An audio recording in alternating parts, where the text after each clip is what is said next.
Estimados colegas, ya estamos en el tema 6, penúltimo tema de neurología, y pues vamos a llevar evento vascular cerebral.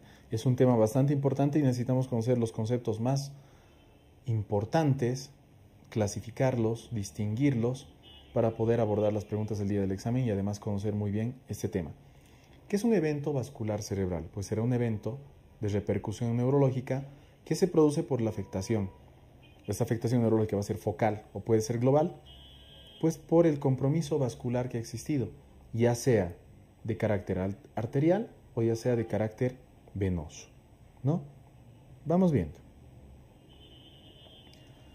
Vamos a ir distinguiendo cada uno de ellos y vamos a ver primero el ataque isquémico transitorio, el AIT. Es el primero que tenemos que ver de acuerdo a la evolución que tienen estos eventos vasculares cerebrales. ¿Por qué se caracteriza? Igual puede ser venoso, en casi su totalidad es de características arteriales. El déficit neurológico, por eso se llama isquémico transitorio, es menor a 24 horas, no tiene secuelas el paciente después de su recuperación, y dentro de los estudios de imagen, sobre todo tomografía axial computarizada, pues no se evidencian daño en estos estudios. ¿Por qué tenemos que tener en cuenta la siguiente tabla? Porque de acuerdo a la puntuación que nosotros otorguemos al paciente con un accidente isquémico transitorio, vamos a ver el riesgo que tiene a evolucionar a un posterior evento más complejo o un riesgo de ictus, ¿no? Vamos viendo. Si es mayor a 60 años, si tiene una presión arterial mayor a 140/90, si tiene debilidad unilateral y alteraciones del lenguaje, si dura más de 60 minutos o de 10 a 59 minutos, vamos dando los puntajes, ¿no? Como podemos ver en esta tabla que tienes que estudiártela, y además si tiene una enfermedad crónica que es la diabetes. Ahora, de 0 a 3 puntos, tiene muy poco riesgo de hacer ictus en 48 horas. De 4 a 5 tiene un riesgo intermedio, pero de 6 a 7 ya tiene un gran riesgo de evolucionar a un ictus en las siguientes 48 horas. Es por eso que el paciente tiene que estar en observación. Entonces, todo paciente con accidente isquémico transitorio, no tenemos que, por más de que no deje secuelas y no tenga lesiones en el estudio de imagen, pasarlo desapercibido. No, sino que tenemos que evaluar esta tabla para ver el riesgo que tiene de evolucionar un ictus en las siguientes 48 horas. Vamos a ver los eventos vasculares cerebrales de características isquémicas. ¿Ya? Ya hemos visto. Ahora vamos a ver su afectación. ¿Qué va a pasar? Tenemos tres arterias principales: la cerebral anterior, la cerebral media y la cerebral posterior.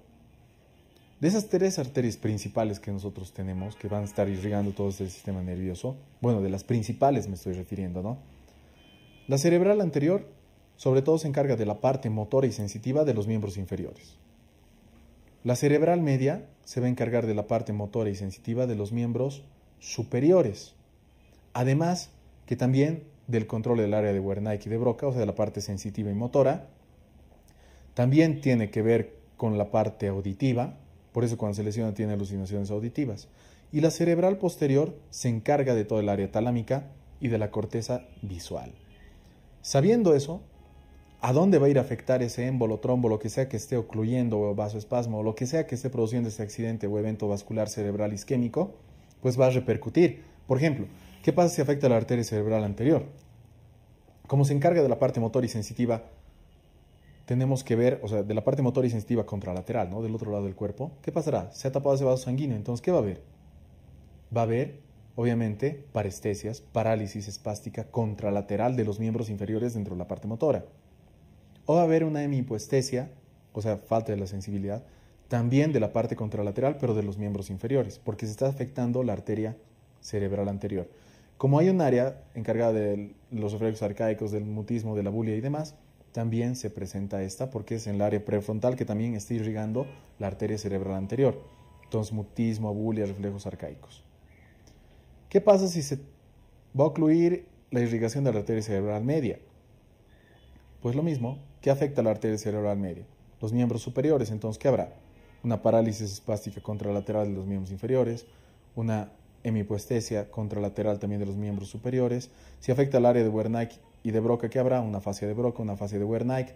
Si afecta al área auditiva, ¿qué será? Alucinaciones auditivas o sordera. Y también pues una cuadranopsia homónima contralateral porque afecta las radiaciones ópticas.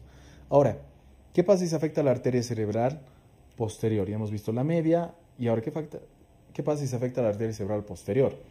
Pues se afectarán las zonas irrigadas por esta arteria. Entonces, ¿qué habrá? Una ceguera cortical, donde se respeta la función de las pupilas. ¿Qué también habrá? Si se afecta el área talámica, pues un síndrome talámico, ¿no? Ahora, hay otras arterias, las que mencioné, las primeras tres son principales. ¿Qué pasa si se altera la arteria basilar? Pues lo que irriga, ¿no? Habrá alteraciones pupilares, habrá cuadranopsias, coma, disfunción del cerebelo y un síndrome de enclaustramiento.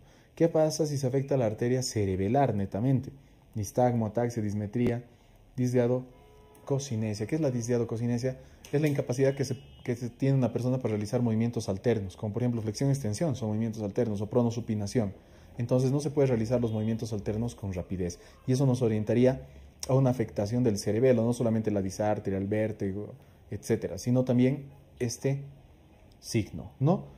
Puede haber síndromes lacunares y también, si se altera la arteria oftálmica, que viene de la carótida interna, pues amaurosis fugax, ¿no? Te aconsejo que repases este cuadro porque te dice la signo-sintomatología perteneciente a cada territorio de la irrigación del sistema nervioso. Ahora, un accidente, un evento cerebrovascular, ya lo hemos dividido. Puede ser transitorio netamente, que pase rápido, y también lo vamos a catalogar en isquémico y hemorrágico. El isquémico ya hemos visto de acuerdo al sector que está afectando, y veremos el hemorrágico, o sea, cuando se rompe un vaso y está sangrando. Sobre todo vamos a ver la hemorragia intraparenquimatosa, que es una hemorragia que pasa en el parénquima cerebral, obviamente, ¿no? La mayor parte es de carácter hipertensivo, se da por vasitos que se rompen por esa gran presión, y afecta a los núcleos basales, tálamo, cerebelo y puente. ¿Qué tenemos que acordarnos de aquí? La hemorragia por trauma son mucho más frecuentes en la parte frontal y temporal. Siempre, ¿no? Las áreas más afectadas son la frontotemporal y parte de la parietal, secundaria a los traumas. Y la hemorragia por una angiopatía amiloide se da sobre todo en pacientes ancianos. ¿Cómo se caracteriza? Es una hemorragia subaracnoidea de acuerdo al sector, diré una hemorragia intraparenquimatosa, de acuerdo al sector del parénquima que esté afectando, pues habrá un déficit neurológico instaurado. Empeora en 30 a 90 minutos y además que hay una alteración de toda la parte neurológica y el paciente refiere cefalea, ¿no?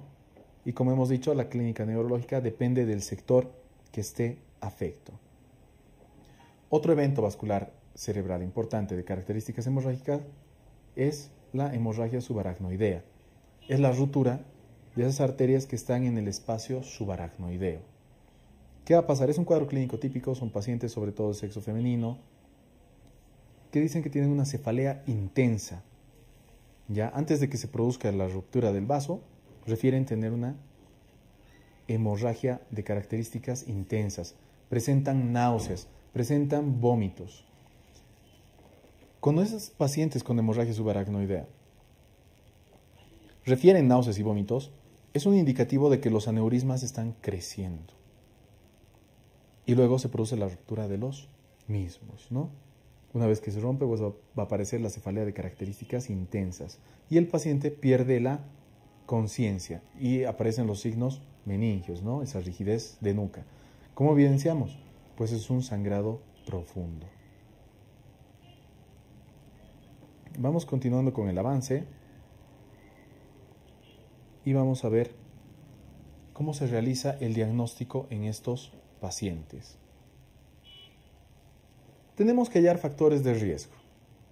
Pacientes que te digan que sufren de hipertensión arterial, pacientes ancianos pensamos en la parte amiloide, otro tipo de factores de riesgo, hábitos, etc. Realizamos una exploración neurológica detallada y además pruebas de imagen, resonancia magnética que nos va a mostrar.